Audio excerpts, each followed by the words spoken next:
When the snow first came hard and white, the year I lost him, I thought the weather might cover everything the town wanted to forget. I was 39 then, a woman whose hands were better known for gentling bones and coaxing lungs into their first breath than for laying bricks or signing deeds. They called me Maeve Callahan, midwife, healer, and for almost 2 decades I had been the quiet center for women who had no one else. I knew how to make a fever break with willow bark, how to bring a stubborn child down, and how to stitch a crushed hand without tearing the skin more than the injury would. I knew births and burials in equal measure. I was careful with words because the frontier listened. I am careful still, but now my voice is louder for the sake of what I have built anew. My husband, Thomas, was a steady man who kept the accounts, mended fences, and believed in the simple decency of a fair wage. He spoke against Bertram Hale, the mill owner who ran the town like his own private courtroom. And for that he paid with a life that the papers called an accident. The truth, the kind that fits in the spaces between indictment and verdict, was this.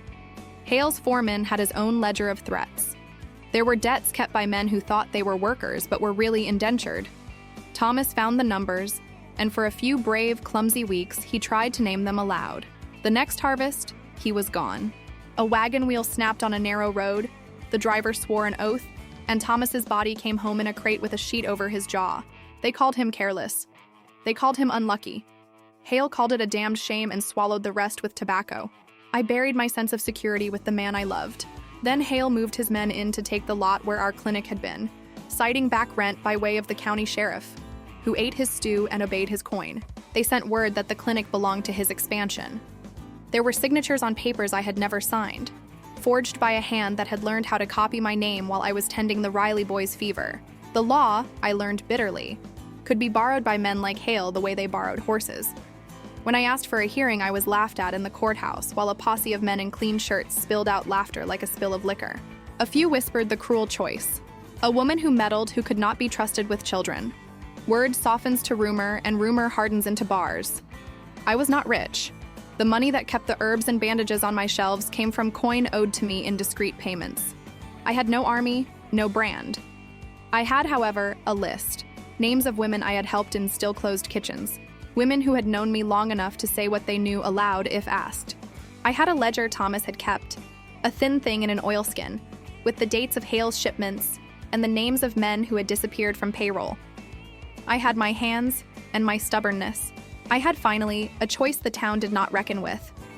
I could fold like the curtains on the windows of our old clinic, or I could keep the door open in another way. On a cold evening, the kind where coal and coffee smell like anachronisms, a horse came stumbling into the alley behind my lodging. I saw him from the back kitchen window when I was boiling comfrey for a neighbor's wound. The man on that horse was not clean. He rode like someone who expected to be followed, and when he dismounted, he moved like he had been too long in pain. He had the crooked jaw of a man who had been hit once too many times. His coat was patched. He was an outlaw by anyone's reckoning. His hat carried the kind of dents you get when the law has already missed you once. "I'll take a room," he said to me, and he said it like he knew better than to ask. His voice was low and careful. His eyes, dark and quick, looked at me with something I didn't want, a measure. He was a stranger long enough that I was suspicious. He was also human enough that I could see the fear braided with fatigue. I had more to lose sheltering him than I would have if his name alone had been enough. The sheriff's men knew him by sight. Posses named him when they had funds to spare.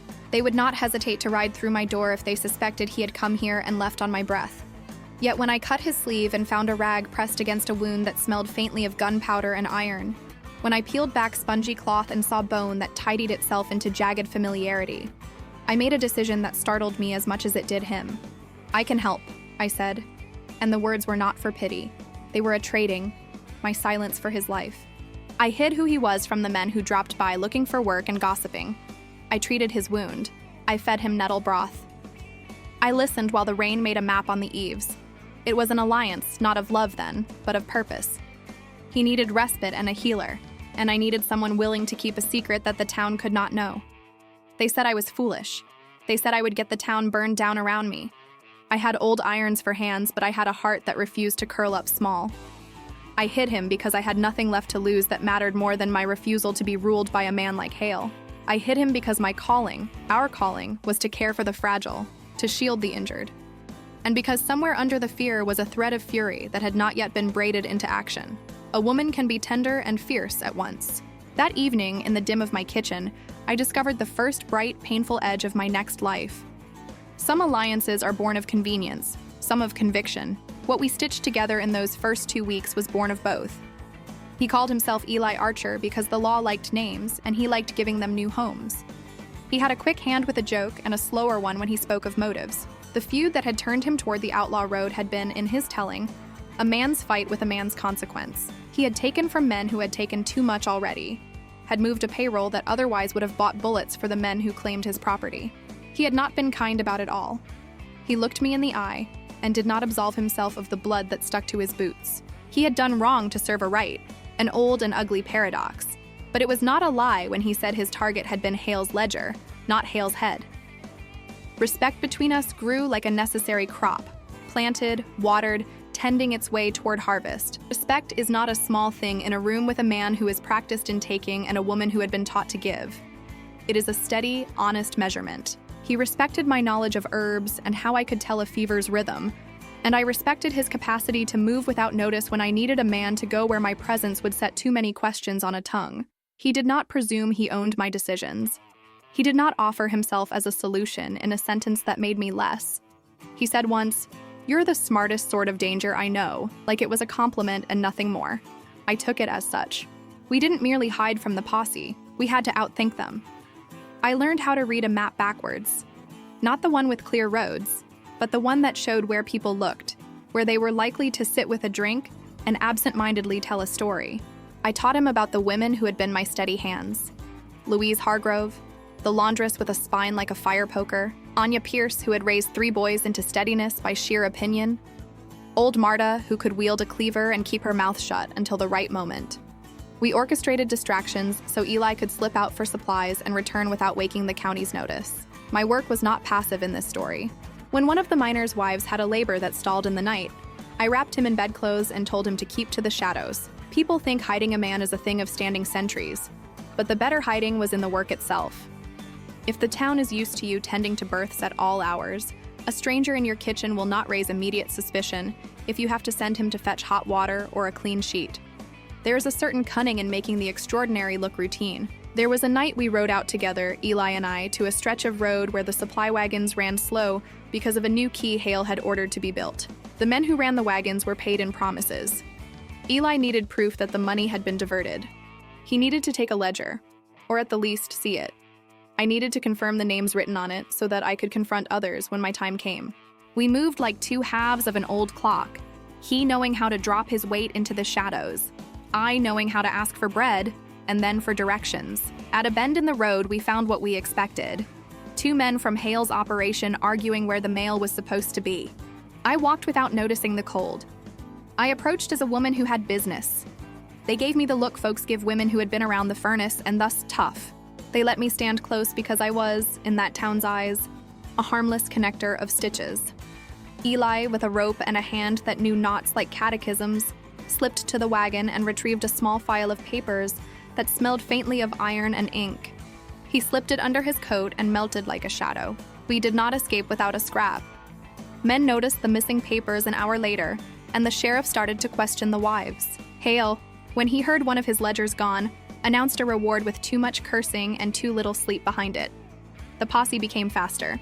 Our little plan, hatched with my ledger of suspected names, had bought us only a breath of time.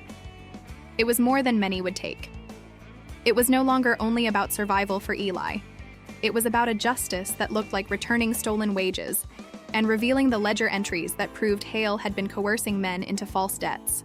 I did not believe then that the law would be fair, far from it, but I recognized the power of evidence, harsh as paper. I could teach other women to read a number and a name as if revealing a secret. I could show them how to use a ledger to make a town reckon. Eli was grateful and wary, and in that exchange a fragile thread of something like trust braided between us.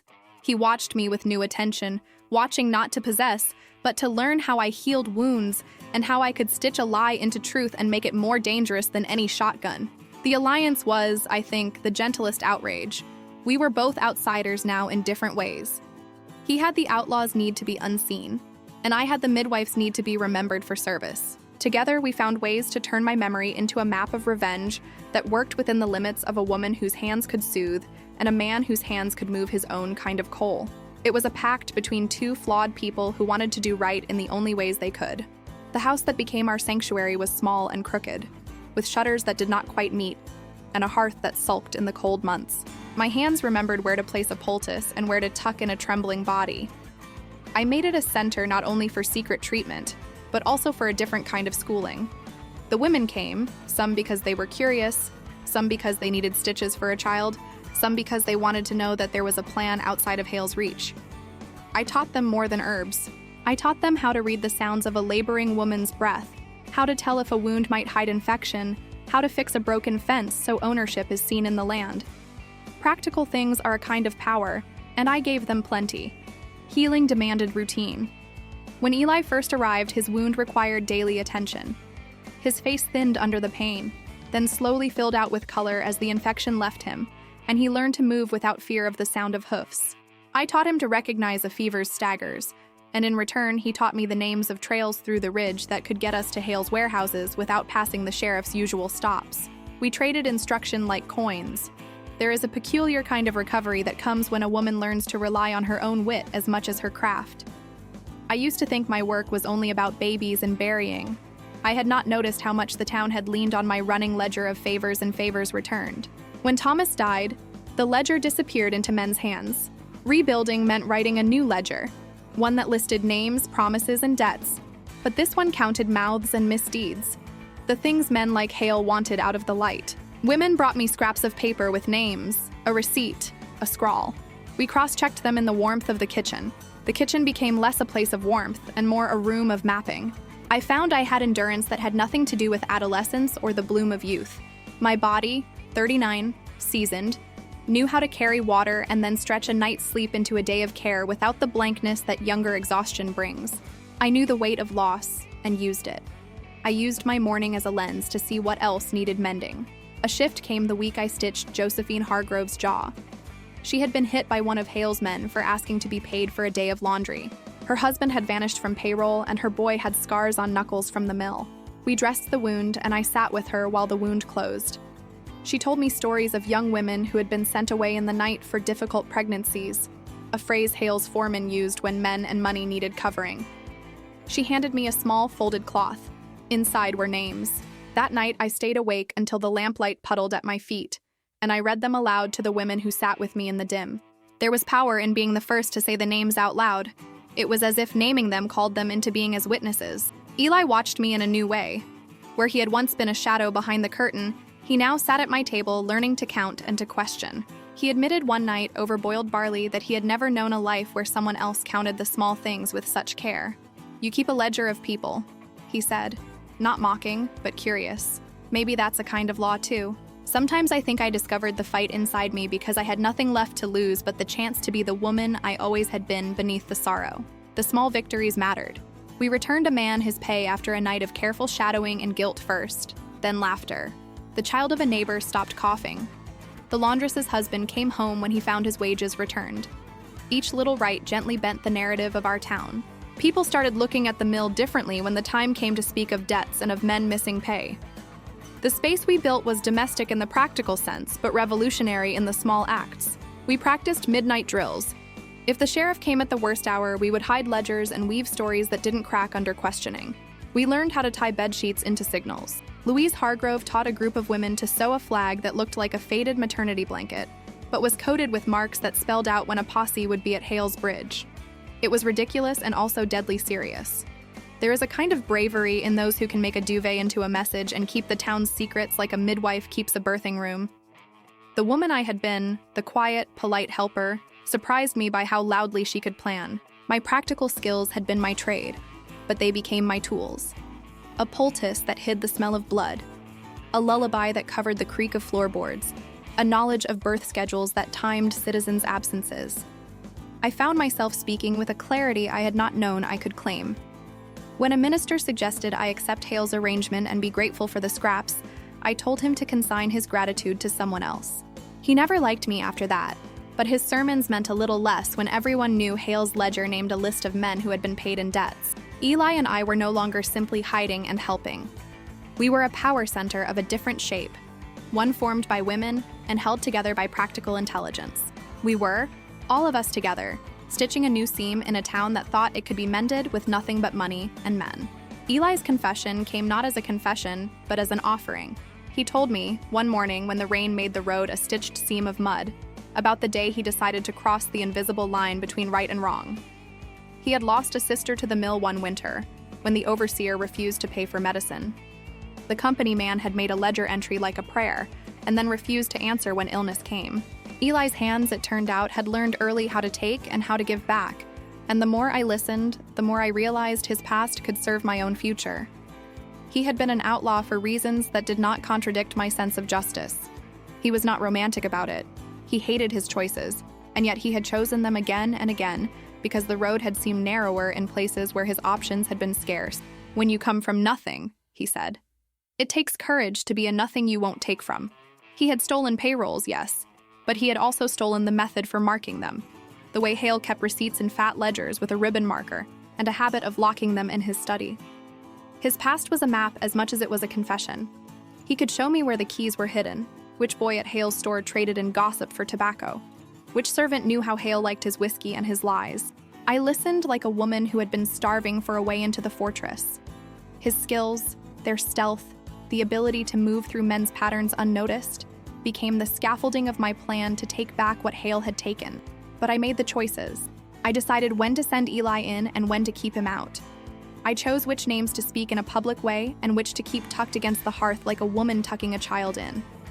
I refused to be saved by his courage. I wanted him beside me because I trusted him and because we could do more together than he could alone. And in trusting him, I clarified the difference between needing and choosing. He offered muscle. I offered the knowledge of how to use it. Once, when I needed to get a ledger that Hale kept under a loose floorboard in his study, I led.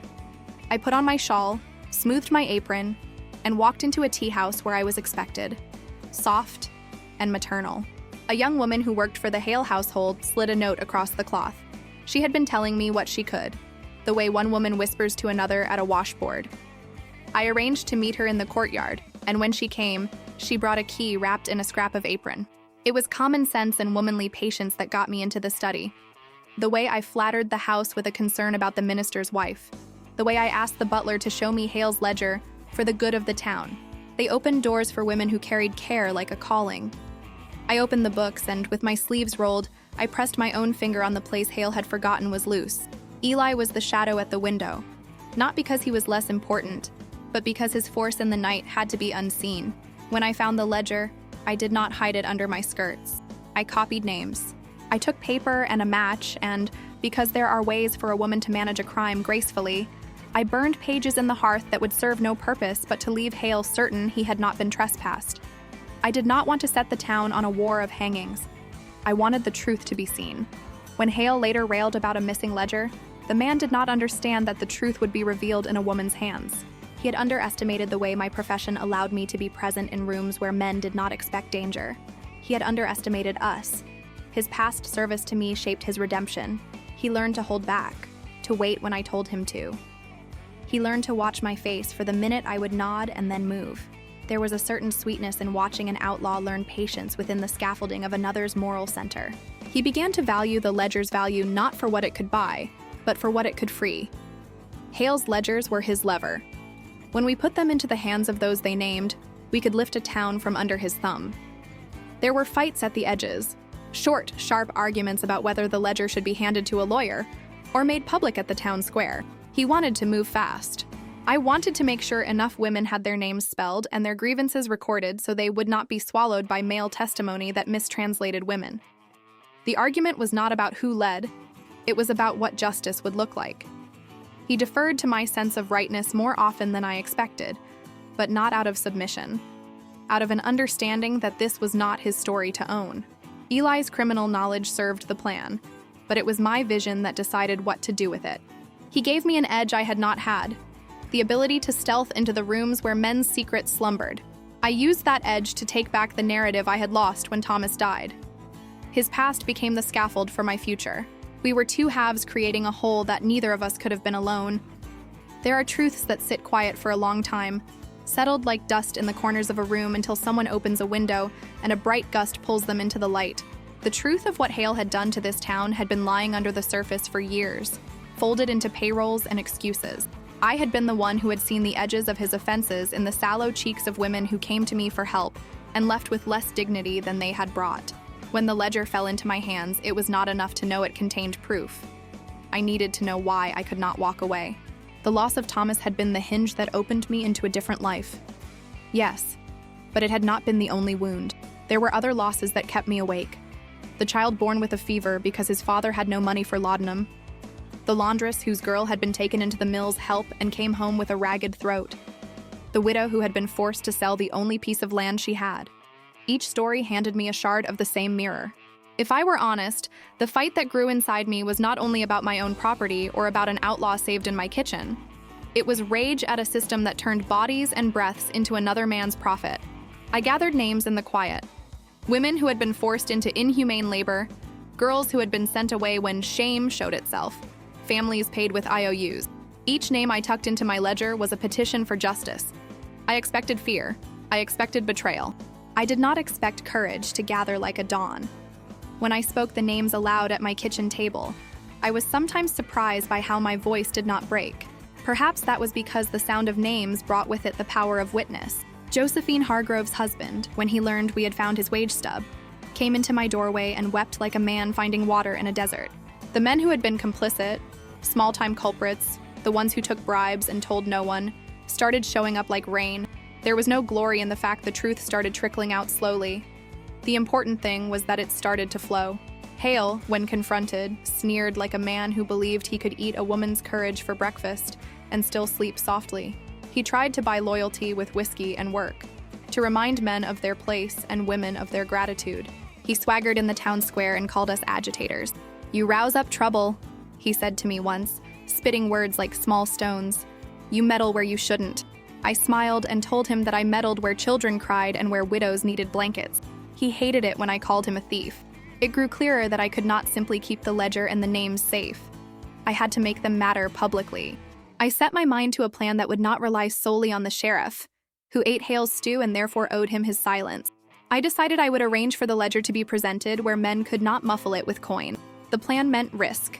It involved Eli, who would have to move through a line of men used to taking what they wished. And it involved convincing a judge who owed more to Hale than to the law. I tried to speak plainly to those who doubted me. Justice, I told them, is not a word men get to hoard because they have been loud. It is a thing women can claim when we speak in concert. I asked them to imagine their daughters walking into a town that recognized unpaid wages were theft, that named the men who used reputations as chains. I remember an old woman, Marta, saying cheaply and plainly, "If the men won't do it, we'll do it with our hands and our voices." It was not a spectacle. It was a promise.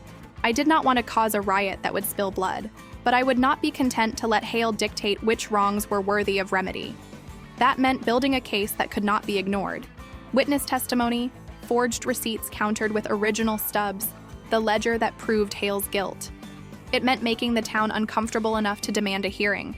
It meant a woman standing in a courthouse and refusing to bow. When the sheriff sent a posse to my house looking for Eli, I answered his first knock with a calmness I had borrowed from too many nights of sewing thread back into men's pockets. They assumed they'd find me weak and alone. They'd underestimated not only me but the women who had learned how to hold secrets and hand over evidence when the light was right. I would not be defined by what had been done to me. I would be what I made myself. My plan was careful and brave in equal measure.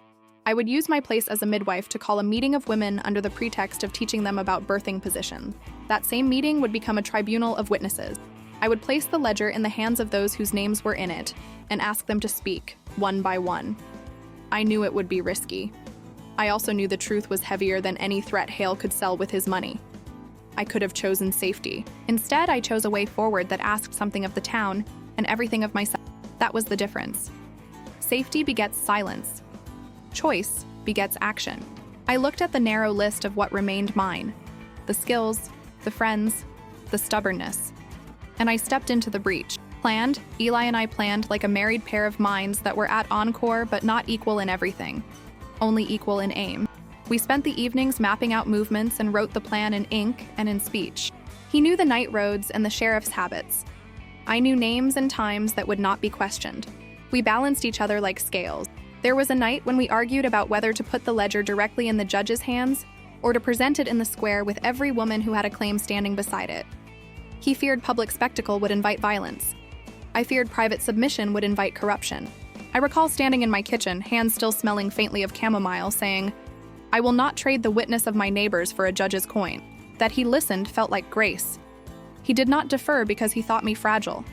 He deferred because the thing mattered more than the type of man who had been taught to decide. He admitted he didn't know the power of 10 women speaking together, that one voice might be pushed aside, but 10 would not be so easily silenced. I taught him how to register a testimony so it could last. Dates, small details that judges could not easily push aside. We rehearsed statements over bread and warmed marrow. I showed him how to call witnesses without sounding like an accuser. He showed me how to read the sheriff's men like a clock's face and know when the hour would come. There were tender lessons, too. He was not quick to speak about his own failures, but when he did, he was honest. He had been in rooms where men celebrated violence with clinking bottles, and he now felt ashamed of what he had once been. When he apologized to me for the pain his choices had caused others, it felt important because he did not ask absolution. He simply said the truth and showed how he'd try to be different. I did not demand perfection, only honesty and action. We learned from each other's wounds, both old and fresh, and that made the partnership something I chose daily, rather than defaulted into for want of someone else. Our romantic connection threaded through plans and action like a softer shadow. It was not the story of a man rescuing a woman, but of two adults who found warmth in each other's steadying presence. He taught me to laugh at a wrong joke. I taught him to listen longer. We slept in shifts during tense nights, watching the road. We argued about trivial things, and later kissed with the seriousness of people who knew what chance had handed them. When we kissed, it was as if two weathered hands could finally hold each other's scars and not flinch. This was not an ending. It was a choice. He chose to trust me, and I chose to trust him. Partnership also meant I taught him more than tactic. I taught him the subtlety of tending to a child's fever without leaving a trace on a ledger. I taught him to fold a swaddling cloth with the kind of neatness that made a woman think of propriety. He, in turn, taught me how to tie a rope with a knot that could hold a life, and how to read the pattern of men's shift changes. We stitched our competencies into a fabric that would be tested long before it was sewn. We were not without opponents. Hale continued to try to bully our allies. He took a girl's job. He threatened to foreclose on a widow's patch of land. He openly questioned the women's loyalty to the town. Yet when he threatened, he found women who had learned to fight in ways Hale had never seen. Louise Hargrove, who had once laughed in my kitchen at my political naivete, now stood with a crescent wrench and a vocabulary of small acts that could lock a mill gate and frustrate an owner. Anya Pierce organized a boys' guard to watch over testimonies. Marta set up a midnight relay of messages between women so that when the sheriff moved, we were ready. All of this, the planning, the teaching, the small intimacies, made me stronger in the marrow. I was not the woman who needed saving. I was a woman who could save others, and in doing so, define the terms of her love. Eli never offered to make decisions for me. He offered to stand behind them and to make whatever sacrifices were necessary to ensure they were heard. And so, with equal parts patience and daring, we set the date. I would call the women to my kitchen under a pretense and then lead them through the testimony. Eli would be outside, keeping watch, ready to move if Hale's men made a charge.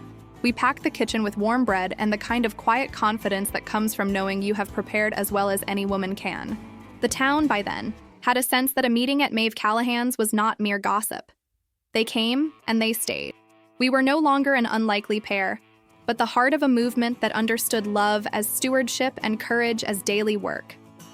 I had rehearsed the speech I would give 1,000 times in my head, lying awake, counting the ways Hale could try to undermine me, imagining the clamor of a courtroom and the stillness of a jury.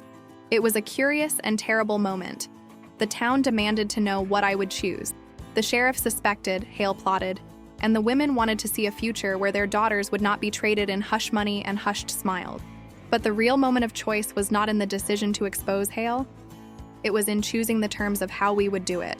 There is a difference between safety and justice, and I had to decide whether I would take the safer path of quietly returning the ledger to a lawyer who might be bought, or publicly naming the injustice and accepting the probable violence that would follow. I chose the latter because I had grown tired of quiet fairy tales where men stitched wrongs with coin and called it forgiveness. I wanted a justice that had witnesses and names and hard teeth, Before the day, Eli and I had our small private happiness. It was perhaps ridiculous to call it that. Two people in a kitchen with a rag of sun catching the dust, and two mugs too hot to touch. We traced the future in small domestic things. A house that kept both of our things, not merely her needles and his boots, but a partnership that recognized both as necessary. We imagined mornings where the ledger was closed and women came to ask about birthing positions for comfort, rather than for help because of deprivation. I let myself imagine a future made of ordinary things. A garden, a ledger without threats, a house full of laughter. Not because the world had no shadows, but because living required hope. Eli never pushed me into anything. When I asked if he would be with me when I read the names to the square, he answered, "Always on the side you choose." That phrase warmed like a coal. He respected my agency. He did not tell me how to feel, nor how to fight. He simply promised presence. That is the truest love I have ever known. Not a claim, but a shared space. We rehearsed the logistic. Women would be at the square the next morning. Each woman would bring a scrap of proof that I, personally, would have checked. We planned for the sheriff's inevitable interruption. If he stepped forward, we would have Louise call on the crowd to demand a hearing, and the judge would be accountable in a way he could not ignore when 10 women shouted names he had been paid to forget. I knew fear. I also knew a kind of recklessness that comes from seeing injustice often enough to be sick of it. On the night before, I wired the windows of my boarded-up clinic for quick messages and gave loose coins to the boy looking after the mailbox to keep watch. I thought of Thomas as I read through the ledger, how he would have loved small things like our plan and cursed loudly at the stubbornness of men like Hale. For a moment, I allowed grief to be company, not a dictator. There was an hour of quiet beauty where Eli and I walked the road that led to the square and imagined how the morning would break hard or gentle. We were two people who had earned the right to be honest with each other. He taught me how to tie a knot without pulling the fiber raw. I taught him how to fold paper so the creases were neat. It was a small intimacy, but it was ours. We were not naive. Both of us knew men with brass buttons and long memory. We also knew the power of ordinary people when they stopped being silent. The next morning, the town was already awake when I stepped into the square, the ledger wrapped in oilskin under my arm and the women behind me. The blades of the sheriff's men glinted in the sun like small lies. Hale, predictably, planted himself like a man smelling victory. He looked at me and called me hysterical. In that way, men name a woman who won't be quiet. I answered only by handing the ledger to a woman named Clara, who had worked nights in Hale's workshop.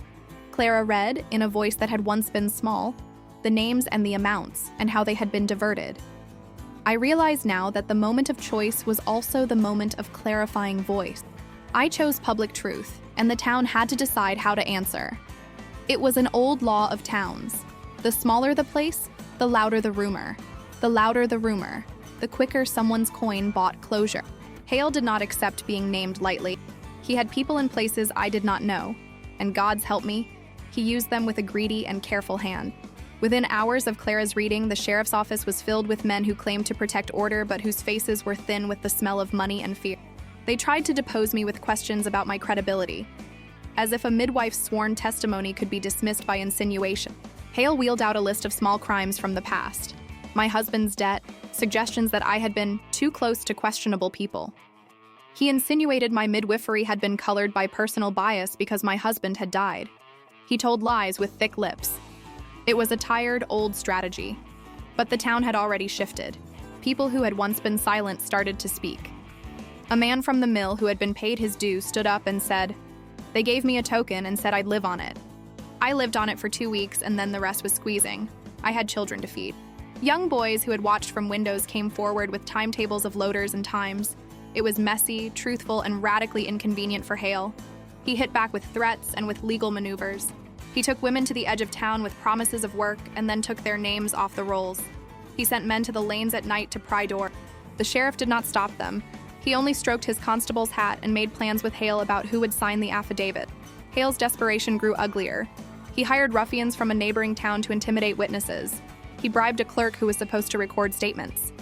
He made a play at the courthouse to have the hearing postponed on grounds of insufficient evidence. A laughable claim, given that the ledger itself had the proof. But legal games often require money and time. 2 things Hale had, and the rest of us did not. Worse, the posse that had once hunted Eli now called him a murderer with a loud, single-minded voice. Hale made sure the sheriff's men believed this version because it was a useful lie. A single act of violence could justify any otherwise unjust law. The men came to my house looking for Eli again, and this time they did more than knock. They threatened. We had to move him into the rafters of the meeting house, and we had to keep the ledger sealed in a trunk that no longer smelled like oak, but like a quiet grave. The fight had moved from courtroom to survival. The most dangerous thing for me was the way men tried to draw the women back into smallness with favor. Hale sent a messenger with a coin and a promise of meager work to a widow named Anya, who refused in front of them all. It was not the coin that frightened her. It was the idea of being controlled. She stood with clenched palms and said, "You will not buy my girl's silence." That moment, more than any legal maneuver, turned the tide. Women began to organize squats and to sit on the benches of Hale's warehouses to protest. When Hale's men tried to throw them out, they would not budge. But the forces were also direct in a way that hurt. One night, they set fire to a barn owned by a person who had vouched for me. Another time, a house was vandalized and a child was left shaking because a stone had gone through a window. These acts were designed to terrify. They did. I had to decide whether to run, like earlier promises of safety might have advised, or to stand and protect what we had built. Courage is not the absence of fear. It is choosing action despite it. I chose to stand. Eli's past, a shadow some wished to use to prove him violent, became in this storm a strange, steadying fort. He used his own knowledge to keep watch and intercept ruffians before they could move. He tracked the men who had been hired and found the bar where they slept. He did not kill. Killing is easy and hollow if it is not the last possible means. He brought back names. We passed them to the few honest men left in the courthouse. He learned to recognize the difference between the men Hale sent and the men we needed to reach. We were under siege in more ways than one. The law had been bought. The streets had grown dangerous. Our ledger sat like a sleeping animal, not yet unleashed. People talked of breaking our nerves with constant harassment, of quiet attrition, a threat here, a broken window there. They wanted to force us into leaving. But the women, having tasted the possibility of justice, refused to be displaced into silence again. We grew bolder, blocking workers from entering the mill with the memory of pay stubs at hand, dragging our children into sight with banned names shouted like banners. It was civil disobedience of a kind Hale had not expected from a town that had been curried and fed by his money for years. The forces conspired against us with the primness of a butcher weighing choices, precise, efficient, and cruel. Yet each move they made only showed the town more clearly how they had been complicit in their own silences. We had awakened them, and Hale, like a man in a fever, could not sleep it back to life. The night of the darkest hour was clear and cold, as if the world outside had scrubbed itself clean to watch what we would do next. Hale decided, in the arrogance of a man who believed his money could make men obedient, to bring out the heaviest threat he had, the law.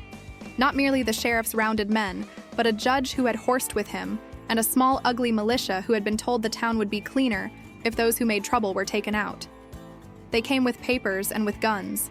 They came with plates of righteous anger and a promise of violence dressed up in legality.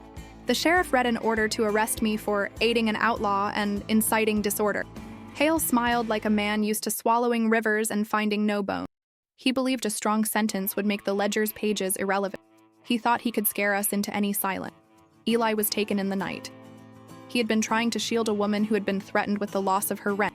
He pushed a man away, and the man fell and broke his arm. The sheriff seized that moment as proof of murder and called it a felony.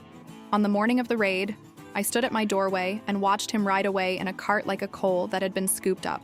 He turned and locked eyes with me. He mouthed my name, Maeve, and more than that, mouthed his trust in my stubbornness. Then he was gone. The town felt colder without him moving in the lanes. People tried to avoid me. Children were told to cross the road when they saw my house. It stung in a soundless way that mattered more than any open remark. I had assumed he would be with me to the end, that he was not made the end harder and sharper. I had known before that the law could be a pretense for violence. I had not known it would be used so blatantly. The judge, when he listened to Hale's version, closed his eyes and nodded as if the ledger did not exist. He read the sheriff's notes and allowed a bond to be set so high only a man with Hale's pocket could pay it. Eli's friends were arrested for small infractions to make him feel that isolation. The press that might have once been on our side was paid to print a pamphlet suggesting that we were rebels in a town that needed its work. The worst blow, though, was betrayal. One of the women I had trusted most, Martha's cousin, whose face I had seen in my small community, took the sheriff's coin for an easier life, and signed a statement that painted me as leader of a dangerous gang. She had been promised a place in Hale's new plan, an employment branch the mill owner would expand into if the troublemakers were gone. The ledger had been my center. The absence of loyalty around it felt like a cold wind that could strip root. I remember the day I stood in the cell of the courthouse and listened to Hale speak as if I were a small and irrelevant insect. He looked at me without pity. The judge scolded me for temper. I leaned on the wood of the table and thought of Thomas's smile. He would have hated this particularity. Men deciding for women the hour of their unmaking. I refused to weep. I was, at heart, a healer, and I carried my wounds like tools I would use to stitch my life back together. I had a choice then, a critical one. Let the outrage of this betrayal make me small and desperate, or allow it to make me precise and relentless. The world had a keen tendency to offer either pity or fury as the only answers for a woman in my place. I chose clarity. I focused on the ledger and the witnesses who still stood and did not bargain.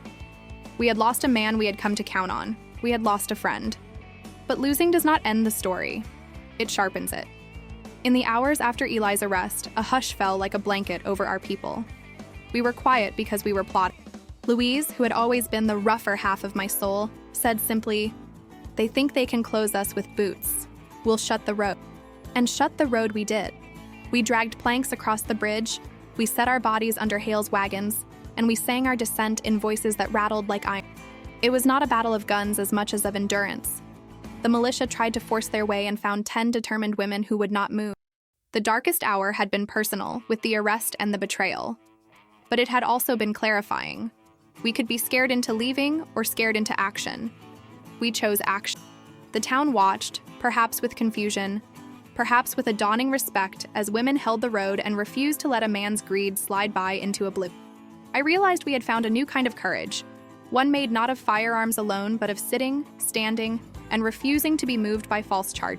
Eli languished in a cell. He was guarded by men who thought their badges made them owners of the sun. He was still, though, his eyes clear when I could visit in that small, allowed hour.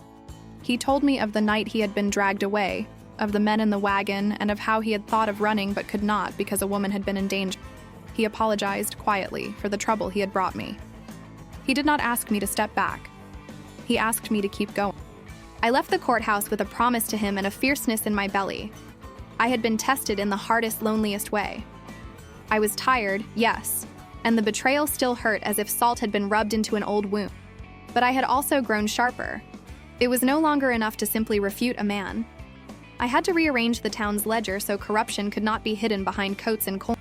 The day of the final plan had a convergence like a storm. The town full of tension and the air brimming with a sense that something was about to break. I stood in my kitchen surrounded by a handful of women whose hands had been steady for years. Louise, Anya, Marta, Clara, and a line of young girls who watched like eager witnesses. We spoke softly and with a kind of choreography that was practical, not theatrical. Each woman had a task. Each task was about making sure the ledger was seen by as many eyes as possible, that witnesses were present, and that the sheriff would not be able to simply lock us out. I took on the role of the leader because it was the work I had been doing, not because I craved leadership to me had always been a matter of showing up and making sure the people in your care had the armor they need. I mapped the square. Who would hold the cloths to hide the ledger until the right moment? Who would bring witnesses forward in order? Who would stand in the edge to defuse violent attempts by Hale's men? We practiced phrases that were clear and direct, not inflammatory. We planned how to shield the children. In the rafters of the meeting house, Eli waited in the dark, a silent protection. The day bloomed with more people than word of the ledger had trickled into corners where it could not be stopped. People who had lost small amounts of wages came like the slow return of birds to a late spring.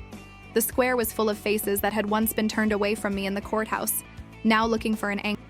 I felt like a woman who had been given a map and finally found the trail. Hale arrived like a man who expected to be king. He sneered and tried one of his old moves, bribing the constables and promising jobs. He did not expect the crowd to be unmoved by the offer. He did not expect women to stand together like a row of boulders by the river. He did not expect Clara to read, again, the names aloud in a voice that had steadied into power since we began. The final confrontation was not theater. It was, instead, the slow unspooling of truth in a way that made other people's lies look small. We presented copies of ledger pages, small and neat, with names and wages and dates, and a line of receipts that had been turned over. We paired ledger entries with witness statements, men and women who recited dates when the payroll had been short, who knew which men had been sent away. The sheriff lost his cool, flinging accusations, but every time he did, someone else placed another fact on the table. The militia tried to push the line. They were blunt instruments against a people who had learned to be patient and to hold. When men pressed forward, my women formed a human barrier. I remember the moment a ruffian pushed towards Clara and Louise stepped forward with a wrench and a voice like a bell. It was not violence that won the day, but the refusal to be intimidated. The crowd's roar was like the rush of floodwater. Once it began, it could not be easily dammed. Eli moved through the crowd, quiet and sure, guiding jittery hands to safe spaces.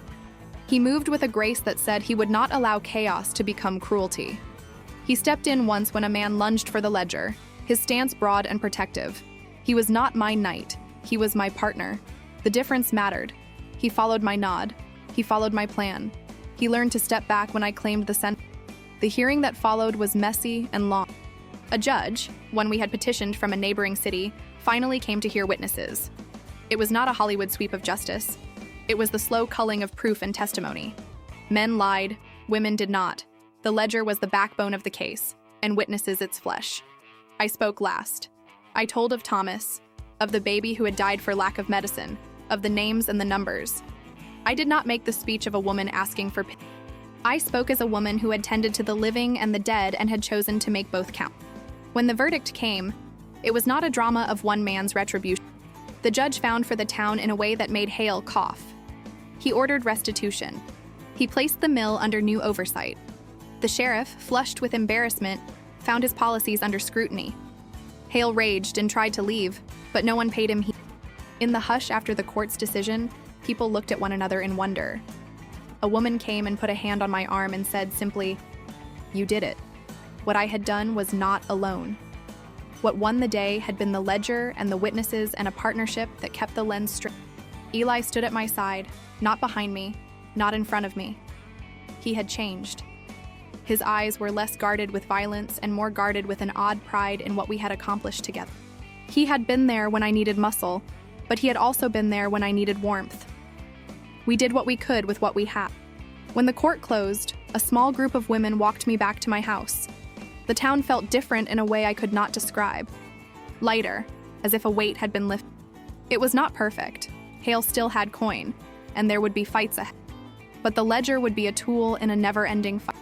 It would be a reminder that a town could be better if women were heard. I had risen, yes, but not above others. I rose among them, and because of them. My hands were hands that had sewed, that had stitched wounds and ledgers, and now they were hands that could hold a map for others to follow. I did not feel the surge of a conquered heart. I felt a steadying promise. We had won a battle by refusing to let fear rule us. Justice in small towns is rarely a single thunderclap. It arrives in increments, and sometimes in the quiet sound of paper being stamped and handed over to the right person. The restitution ordered by the court gave us immediate gain. Wages returned to men, land accounts corrected, jobs reopened with new oversight. Hale's men, who had once swaggered, now counted their steps. The sheriff was warned and watched.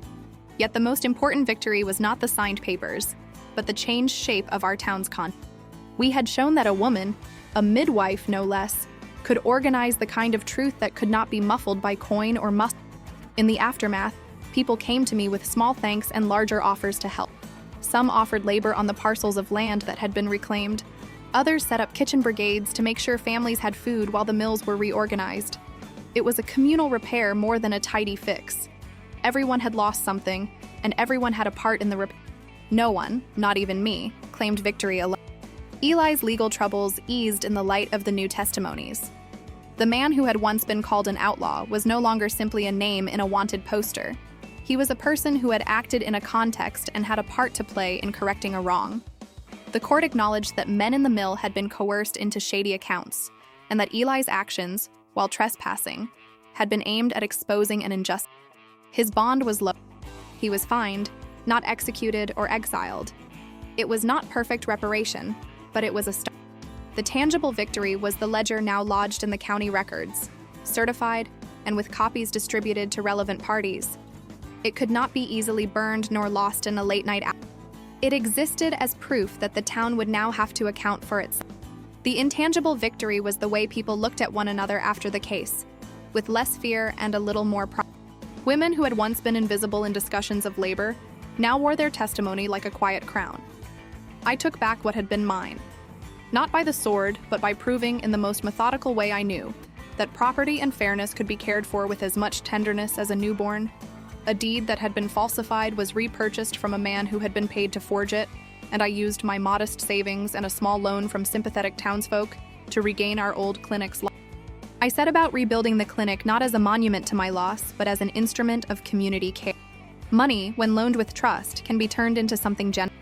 In the evenings, Eli and I walked by the river and talked about what we had learned. He sometimes said he felt lighter, as if a ball of grief he had carried had been loosed.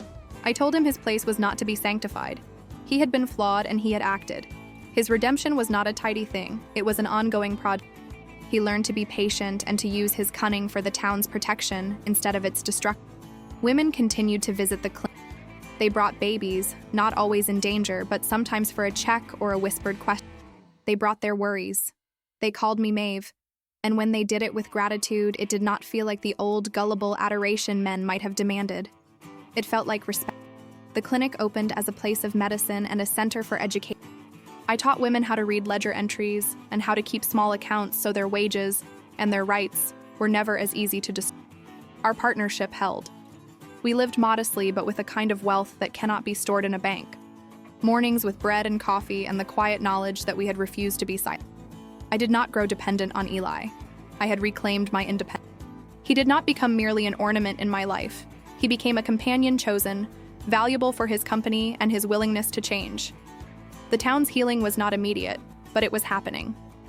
Children played again in the lanes without being startled by hired men. Women organized a cooperative for laundry and for food to sell at the market. The clinic had more than medical instruments now. It had a ledger of its own, a record of favors returned, of care given, and of community trust. I walked the fields with the confidence of a woman who had earned something in the world beyond her title. My hands were calloused slightly more from doing both, caring and building. The physicality of work that no one could buy away felt on. I had become what I never thought I'd be, both healer and a leader who could wield law and compassion in equal measure. Years later, I think often of the small things that marked the change from the woman who stood quietly by a cradle to the woman who led a town to better sound. I was nearly 40 when the ledger found its rightful place and the town's conscience shifted. When I am asked my age now, 45 with silver in my hair that catches the sun like a promise, I tell it plainly. There is a kind of pride in admitting the miles you've walked. The clinic rebuilt itself slowly and then with a determination that made even my hands mark. We built a porch that looked out over the ridge, and on quiet mornings I sit there with a cup of coffee and watch the valley. The porch is my marker of independence. It is a space that belongs to me by right and by. We started a small cooperative. Women who had been part of the fight formed a business to provide linens and medicinal salves made from our own earth. They called it the Mercy House. The cooperative kept a ledger of its own that would be harder to coerce because every woman there had a voice in it. Financial independence came in small increments. A sympathetic shopkeeper helped me set up a modest trade in tinkering. A man who grew rye traded a year's harvest for a set of weights and measures. I taught other women how to keep accounts so they would not be duped by men with heavy pockets. We held auctions for those who could donate, and we found that a town could rebuild itself if people were honest with one another. Eli and I share a life that is both quieter and fuller than the years of near constant danger. We keep separate rooms because I value my space and he values his. We share a bed on nights when the moon is round and when the work has worn us. He is a partner of equals in the truest sense. I make decisions about the clinic and the land. He manages the small farm we bought together. He has gentle hands now, and he knows the names of more herbs than most men in his lineage ever bothered to. We teach one another still. I show him how to graft apple trees. He shows me the right way to knot a line that will not pull free when storm comes. We did not become perfect individuals. The scars remain, literal and other. There are nights when I wake and the old grief sits heavy on my chest, and I have to remind myself that being brave does not mean being untouched. Yet the difficult parts of my story are threaded with victory. I stand on my porch and see other women filling their own porches, trading quilts and gossip and decisions as if they were small crowds. The town now has a council where women sit in equal number to men. It was hard-won and not without resentment, but it exists because voices that had been hushed for so long chose to speak. The children I helped bring into this world grow now with different chances. I teach apprentices, women who will take on midwifery without being patronized. We teach them to keep ledgers and to know when to call a judge and when to hold a line. We tell them openness is more than a good policy, it's survival. And because stories must give the heart its due, I will tell you that love is not a rescue. Eli did not rescue me. He stood beside me and offered his hands and his shadow when I needed them. I chose him because he listened and because he learned. I did not need a man to finish me.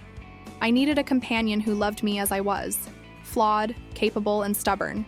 Our love is deep and practical and tender. We plow together in the spring and I patch his coat in the winter. We laugh some nights and remember those who stood with us in the hardest. We have our quiet rituals, tea on the porch, a quiet walk to the river, a ledger we still keep for the... We also built a small scholarship fund, a purse of coins named after Thomas, who believed in fairness. It supports girls who wish to study midwifery or trade. We wanted the future to be wider than the narrow choices we had. If we had to be angry to make a path, we also wanted to be generous in what we left behind. Our story ends in a way, but not with an end. It continues in small ways. Women trading recipes for salves, midwives meeting to share knowledge, a girl who used to shy from the square now leading a town council meeting with clear authority. I am older, yes. And I have learned that power is best when it is used to lift others, not to put them under. And so her story ends where yours continues.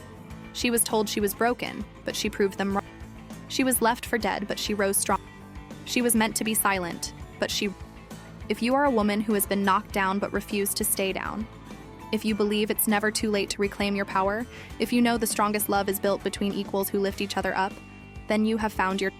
Subscribe to witness more legends of women who refused to be victims, who turned pain into power, who wrote their own... Like this story if you believe every woman deserves a second chance at happiness on her own terms. Share it with every woman who needs to remember her own strength. Hit that bell. Because these stories aren't just entertainment. They're reminders that you are stronger than you know, braver than you believe, and deserving of a love that sees you as the hero you truly are.